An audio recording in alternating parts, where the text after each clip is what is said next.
Hola y bienvenidos. En esta lección vamos a ver lo que es un algoritmo.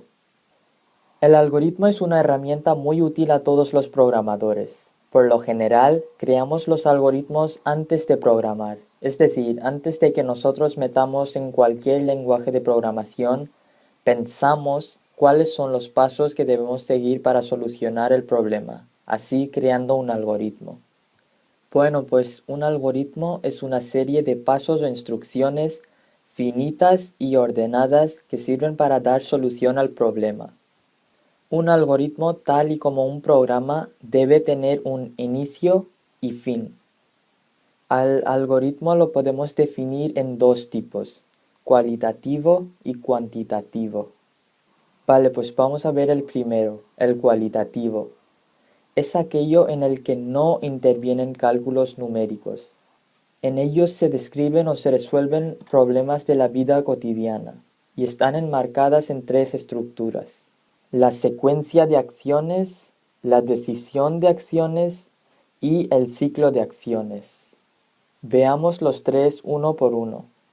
La secuencia de acciones.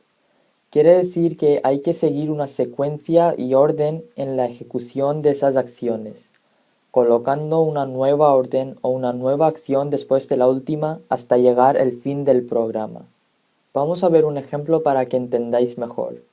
Vamos a crear un algoritmo para realizar una llamada a un número nuevo, a un número que no tenemos guardado en nuestros contactos. Como siempre, tendrá un inicio y un fin, y en la mitad tendremos los pasos que vamos a seguir en orden. Bien, pues el primer paso sería marcar el número. Después, presionar el botón de llamada. Luego, hablar, terminar la llamada y guardar el número en la lista de contactos. Fin del programa. Como veis, hemos seguido una secuencia, unos pasos en una orden en la ejecución de unas acciones. En este caso, llamar a un número nuevo. Y como veis, hemos colocado una nueva orden o una nueva acción después de la última hasta llegar al fin. Bien, pues este sería un ejemplo de un algoritmo simple. Veamos ahora la decisión de acciones. Aquí tendremos que decidir cuál es el camino lógico a seguir. Y para expresar esas decisiones usaremos unas condiciones. Veamos el siguiente ejemplo. Iniciamos el programa o la primera condición es si, en inglés if. Luego ponemos nuestra condición, entonces, condición, si no, o en inglés else, condición.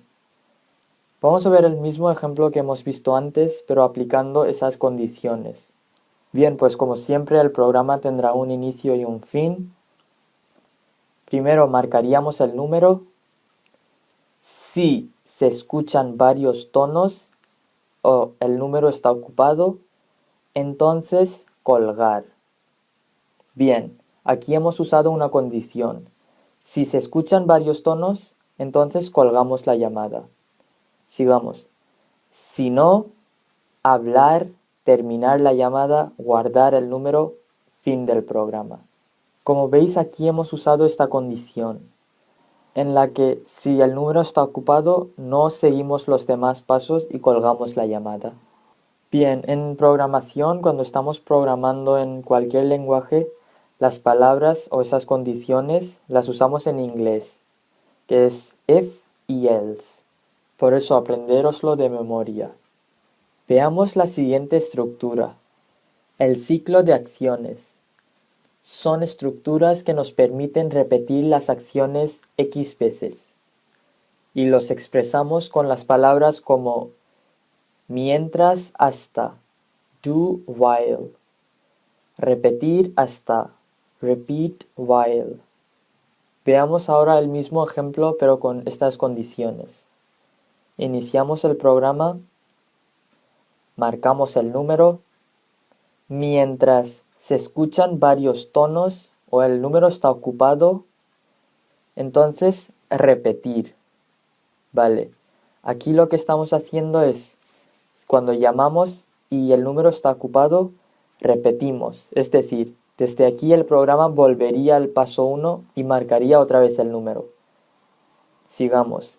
Si no, hablar, terminar la llamada, guardar el número.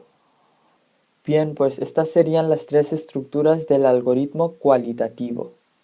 Veamos ahora el cuantitativo.